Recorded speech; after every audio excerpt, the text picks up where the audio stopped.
Hey everyone and welcome back. Today, I want to talk about a book that has genuinely helped millions of people, myself included, reframe their approach to daily life and stress. It's called Don't Sweat the Small Stuff for Men by Dr. Richard Carlson, and it's less a rigid self-help guide and more like a collection of wisdom shared by a good friend. When I first picked this up, I was drawn to it because, like many of us, I sometimes get caught up in a daily grind, letting little things weigh me down. What I found was a refreshingly honest and practical take on finding peace in a chaotic world, written specifically with men in mind. Richard Carlson, a man known for his authenticity, creativity, and deep humanity, had a unique gift for taking profound ideas about mental health and well-being and stating them simply, making them resonate powerfully with people regardless of their background. His wife, Christine Carlson, shares that his legacy is about giving people the confidence and tools to access their mental health, believing most people are healthy-minded but easily get off track. Richard himself admitted he approached his personal life not as an expert, but as a fellow student, acknowledging that he too at times gets angry, frustrated, and worried, but has learned tricks to get back on track quickly. This relatable, humble approach is truly what makes the book shine. The core message? It's all about realizing that most of the things that stress us out aren't as big a deal as we make them out to be. Richard wants to help us become slightly more relaxed, ways to take the edge off and to move in the general direction of happier, more peaceful living. He argues that by minimizing mental stress and irritation, we can live more effective and successful lives. Let's dive into some of these brilliant, common-sense strategies. One of the very first ones Richard introduces is a playful but profound concept: have an affair. Now hold on, not that kind of affair. He means a love affair with life. He observes that many men lose their sense of wonder and awe, getting too serious and heavy-hearted, lost in responsibilities and ambitions. This causes us to take life for granted, becoming stuck in the mundane and sweating the small stuff. The solution is to reignite that passion, to see the extraordinary in the ordinary, and remind ourselves how precious and short this adventure really is. He shares a powerful anecdote about a man who, after a near-miss accident, realized he hadn't spent any time with his kids in years, leading to a major change of heart. This isn't just about family, but about attaching value to the moments of everyday life, appreciating the people and beauty around us. Speaking of internal shifts, Richard introduces the peaceful assumption. This isn't about being happy all the time or ignoring painful events.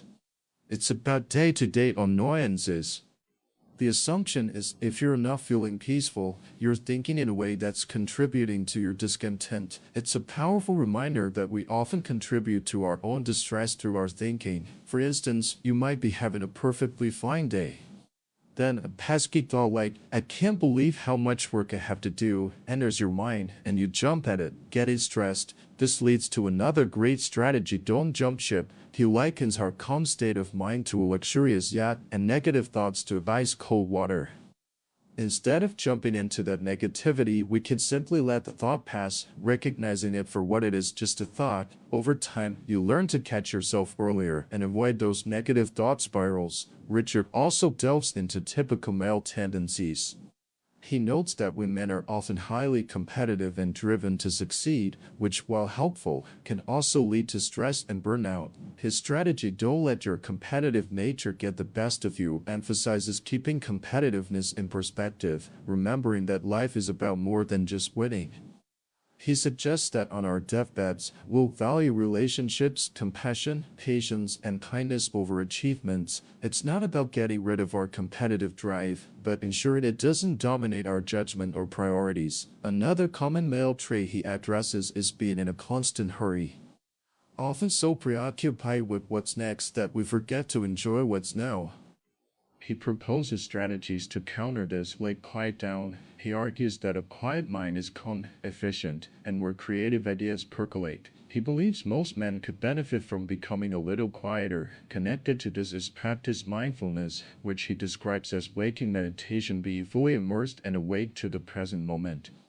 Appreciating the little things instead of being bothered by them. This means being totally aware of what you're doing, whether it's listening to someone or even cleaning the garage. Many of us also struggle with accepting things as they are. Richard offers life by the motto, It is as it is. So much of our stress comes from resisting things we have no control over, like a mistake someone made or a sudden change in plans. Accepting what is, instead of demanding it be different, is a prescription for peace. He uses the example of a smashed glass of water. You can be frustrated, or you can accept that it is as it is and move on. This isn't about enjoying the bad, but recognizing that resisting reality only creates more pain. And what about those frustrating people we encounter? Richard suggests don't let the turkeys get you down. He observes that while most people are polite and kind, a small percentage seem to go out of their way to be difficult. Instead of getting frustrated, he advises treating them as the abnormality they are, not giving them your valuable attention or power.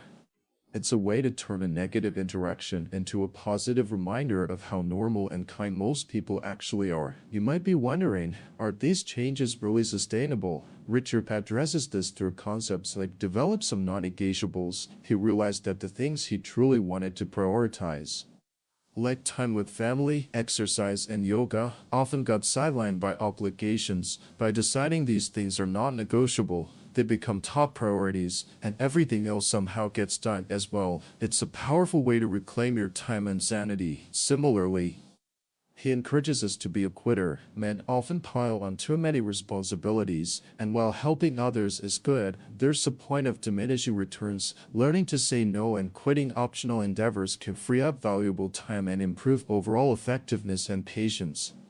Another practical gem is flash forward for instant perspective. When burdened by responsibilities, he imagines what it will be like when those burdens are gone. He shares a story of a man complaining about his kids not meeting expectations, who gained instant perspective by imagining how much he'd missed them when they left home.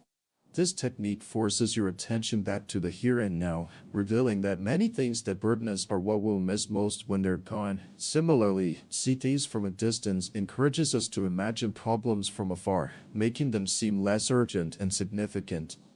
Richard emphasizes the importance of relationships. He advises men to take your wife's advice, noting that wives often know us best and can see our blind spots. He shares how his own wife, Chris, offered valuable advice that made him a better speaker and a happier person.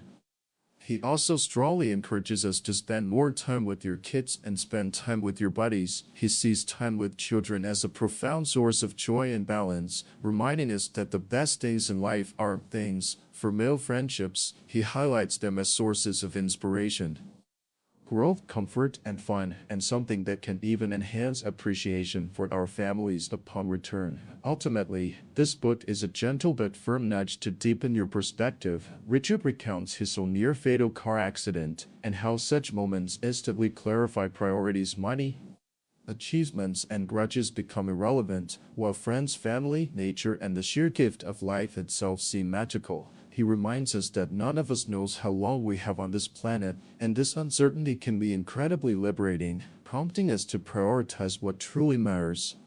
He ends the book with a powerful quote from Stephen Levine: "If you had an hour to live and could make just one call, who would it be to, and what would you say, and why are you waiting?" This isn't just a book to read once, it's a manual for living. It's about making small incremental movements toward less stress living that can make a world of difference. Richard's advice, drawing from his observations and personal struggles, feels like a conversation with a wise friend who understands the unique pressures men face. It challenges us to look inward, recognize our default reactions, and consciously choose a path toward more peace, joy, and effectiveness. If you're looking to calm your mind, deepen your relationships, and truly appreciate the gift of life, I highly recommend picking up Don't Sweat the Small Stuff for Men. It's a powerful reminder that a happier, more fulfilled life is well within our reach.